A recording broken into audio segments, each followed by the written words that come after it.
yang tidak ada urusan yang jadi MC pada malam itu, yang ngisi acara. That is how they work. To make things complicated. Kalau orang menyidik itu membuat terang perkara, iya dong? Makanya disidik. Sama urusan Yosua, semakin ini sudah hampir 90 hari, semakin terang nggak? Semakin kuat. Enggak, karena memang tidak mau membuat terang benderang perkara. Urusan saya juga seperti itu.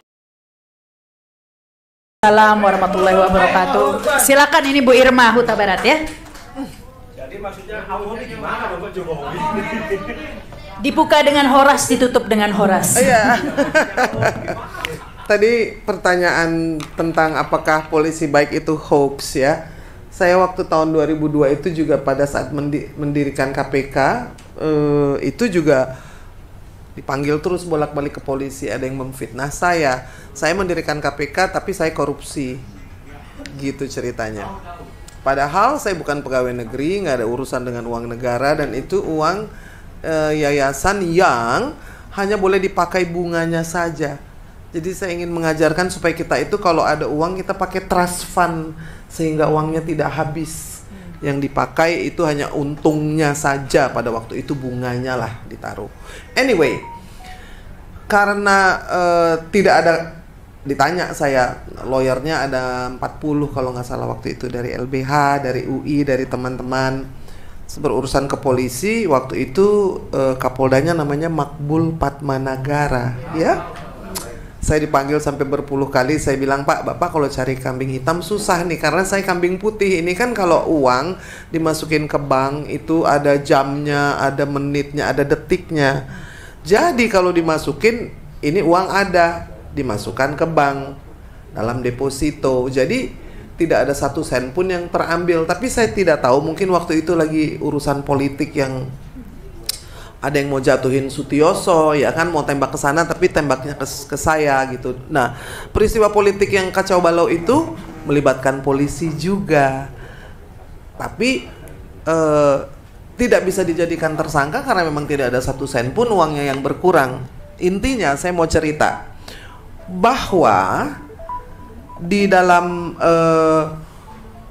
peristiwa itu dipanggil bolak-balik sampai orang tua saya stres, nangis, sampai mama saya bilang, kakak kamu nanti bagaimana, mau dipakein pengawal nggak sama kayak sekarang ini, nggak takut katanya gitu. Saya bilang gini lah, masa iya saya mau hidup dalam fear, ya kan?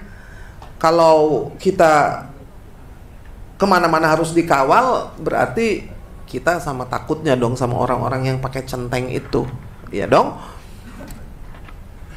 Saya bilang kalau saya mati bukan karena peluru atau Sambo, siapapun yang mau bunuh saya, karena memang Allah sudah menginginkan saya mati, ajal saya pasti sudah sampai, ya dong.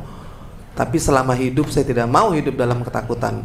Pergilah saya mengadu kepada Dan Provos, namanya bintang 1, namanya Mas Herman SS, Komandan Provos, ya, bintangnya 1. Kapolda aja bintang 2. Dia cuma tanya gini. Nah itu waktu saya masuk ke dalam ruangannya itu, saya ini sama orang tuh nggak peduli pangkat, nggak peduli gelar. Saya hanya peduli kepada energi. Manusia tuh punya energi. Energi itu terpancar dari nurani dan pikiran yang bersih, dan energi itu tidak pernah bohong kalau menurut saya, ya. Jadi begitu saya masuk ke kamarnya Pak Herman SS itu saya langsung ngerasa kayak adem gitu, damai. Terus pas saya ngomong sama dia tuh saya keluar air mata. Padahal saya diperiksa berpuluh-puluh kali, itu gagahnya setengah mati, boro-boro keluar air mata. Saya bilang sama Pak penyidik itu, mau sidik saya sampai 7 turunan, 7 hari 7 malam pun saya akan ladenin. Karena apa? Karena memang kalau cari kambing hitam, bukan saya kambing hitamnya.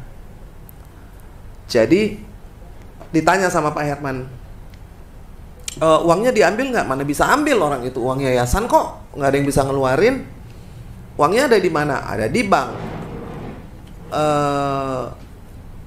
Depositonya ada, sertifikatnya nggak ada, ditunjukin. Terus dia bilang, berarti nggak ada perkara dong. Memang tidak ada. Tapi kenapa berlarut-larut sampai berbulan-bulan dipanggil semua artis-artis yang nggak ada urusannya? Kayaknya polisinya seneng gitu, semua artis-artis yang tidak ada urusan yang jadi MC pada malam itu, yang ngisi acara. That is how they work. To make things complicated. Kalau orang menyidik itu membuat terang perkara, iya dong? Makanya disidik. Sama urusan Yosua, semakin ini sudah hampir 90 hari, semakin terang nggak? Enggak, karena memang tidak mau membuat terang benderang perkara. Urusan saya juga seperti itu. Untungnya ada Dan Provos yang baik dan luar biasa, jujur. Saya baru lihat Jenderal Bintang 1, dia bilang, anak saya sekolah di BINUS, tapi dia naik bis. Kenapa? Ya karena nggak ada uang buat beli mobil buat dia. Tuh ada tuh polisi baik tuh. Nah, Tapi sedikit. nggak apa-apa. Nah, itu Jamin kan nggak naik pangkat. loh, Joshua itu tidak nyogok loh. Kalau orang bilang masuk ke dalam kepolisian harus keluarkan uang ratusan juta, orang tuanya tidak punya uang sebanyak itu. Jadi dia murni masuknya. Itu contoh Reza juga, karena mereka tidak punya uang untuk suap ya kan. Lalu ini yang Dan Provos pada zaman itu tahun 2002. Lalu kemudian beliau jadi Kapolda Jawa Timur. Lalu dia menemukan kecurangan, lalu dia dicopot. Yes. Nah, polisi yang baik itu disikat secara politis. Pasti Kamu dicopot. masih ingat? Temannya ibu saya itu. Nah, orang baik bukan? Baik. Baiknya minta ampun. Tapi sedikit yang nggak baik. Jujur, dia bilang ini ada orang mau meriksa KPK, suruh lihat rumahnya, hartanya dan asetnya ya. Saya tinggal di gunung katanya. Sampai akhirnya orang yang mau meriksa itu balik lagi saking jauhnya dan jalanannya jelek banget. Dan saya baru lihat ada orang yang pikirannya bersih, hatinya bersih dan jujur. Itu namanya Herman SS. Suherman Suma Wireja. Nah, Suherman Suma Wireja. Saya berhutang budi padanya. Dia berani menghadap kepada Kapolda. Dia bilang ini nggak ada kasus. Ibu Irma ini tidak bersalah. Ini hanya karang-karangan. Polisi bisa diperadilankan. Isi ada polisi yang mau berkata jujur kepada polisi. Ini nggak ada kasus. Ini mengada-ada. Ini mengarang-arang. Harus ditutup. So that's what happened. Saya ketemu Dan Provos yang baik. Mudah-mudahan masih ada. Nanti saya mau ketemu sama ibu kamu tuh. Berarti kita punya teman yang sama ya kan, Pak Herman SS. Anyway, saya tidak pernah melupakan. Lalu ada juga polisi yang seperti Joshua yang masuk tidak menyuap. Lalu, nah ini masalahnya nih. Ini kayak yang kita lihat disebut oleh Pak Sugeng. Ada yang meminjamkan pesawat jet ya kan, Pak Robert Susatya kalau nggak salah namanya. Nah, orang-orang di kepolisian itu sendiri bilang gitu bahwa ya itu kan dia menyekolahkan banyak banget perwira-perwira. Masa polisi di Ijon sama toke-toke? Enggak, ini terjadi gitu bahwa kalau kamu mau sekolah kamu perlu uang toh ratusan juta. Tapi kamu harus ada orang yang membiayai kamu sehingga kamu hutang budi, bukan hanya membiayai nanti sekalian ditambah pakai mobil, ditambah pakai perempuan cantik di karaoke, ditambah pakai macam-macam. Nah, itu yang harus dibasmi. Pemerintah punya uang kalau mau polisinya baik ya. Itu tadi kalau ini saya sepakat, sistemnya harus diubah. Yes, manusianya harus diubah, tetapi kalau manusianya diganti sistemnya busuk, tetap akan korup juga gitu. So it has to be both. Sistem yang bagus begini. Kamu nih bandit nih, mau korupsi di kantor kepolisian Singapura bisa nggak? Nggak mungkin. Tidak ada yang menyogok, tidak ada yang menyuap, tidak ada yang bisa masuk kalau tanpa dia benar-benar orang bersih. Jadi sistemnya yang bersih. Kita pergi ke Hong Kong, pergi ke Singapura, nggak ada polisi juga nggak berani kok. Siapa yang berani buang sampah? Nggak ada. Because the system disepakati bersama. Lalu ada public education yang sama pentingnya juga. Jadi saya pikir polisi yang baik masih ada. Sistemnya mesti diperbaiki. Kalau kedudukan di bawah presiden itu menjadi perkara, Dewan Pengawas juga penting. Kalau saya bilang Kompolnas itu sebagai pengawas itu haram hukumnya menjadi juru bicara. Nggak bisa. Kalau kamu mengawasi orang itu, kamu tidak bisa jadi jubir. Jadi ada beberapa hal yang di depan mata kalau pengawasannya. Kalaupun banyak yang nakal, tapi kan kita dulu juga banyak anak nakal. Tapi kalau kepala sekolahnya galak dan disiplin, kan anak-anakalnya berkurang juga, kapok juga. Ya toh? Jadi ada sistem dan ada manusia yang baik. Kalau sistem yang baik akan menghasilkan manusia yang baik. Gitu, saya percaya itu. Terima kasih banyak. Assalamualaikum warahmatullahi wabarakatuh. Horas. Horas. Horas.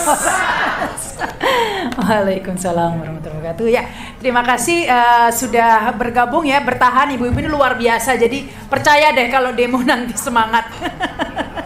Sampai sekarang aja. Terima kasih yang pasti untuk narasumber Bu Irma, Pak Beni, Bang Marwan juga yang online. Tadi ada Pak Sugeng, tadi wawancara di luar katanya. Tadi katanya mau balik tapi tampaknya nggak balik ya. Jadi terima kasih juga para bapak ibu yang sudah hadir di sini. Demikianlah diskusi ini. Terima kasih juga yang di Zoom ya, ada ratusan ini ya, 300 ya yang gabung ya. Nantikan ya event-event selanjutnya begitu. Saya Rama Sarita, wassalamualaikum warahmatullahi wabarakatuh. Sampai jumpa. Waalaikumsalam warahmatullahi wabarakatuh. Kamu nggak pernah WhatsApp. Ya, jadi teman-teman yang di Zoom terima kasih ya udah gabung, dan mohon maaf kalau belum ada kesempatan untuk bicara dari teman-teman yang di Zoom. Mudah-mudahan di kesempatan yang lain kita ada waktunya. Ini udah sangat sore, jadi kita akan mohon maaf ya, mohon pengertiannya, kita akan segera tutup Zoom-nya karena udah sore. Kuota nyewa hotelnya udah mau habis. Terima kasih, semoga bermanfaat. Jangan lupa untuk nonton juga tayangan YouTube-nya, live streamingnya di beberapa channel yang kebetulan bareng live streaming. Nantikan juga acara-acara seperti ini di lain waktu. Terima kasih. Wassalamualaikum warahmatullahi wabarakatuh.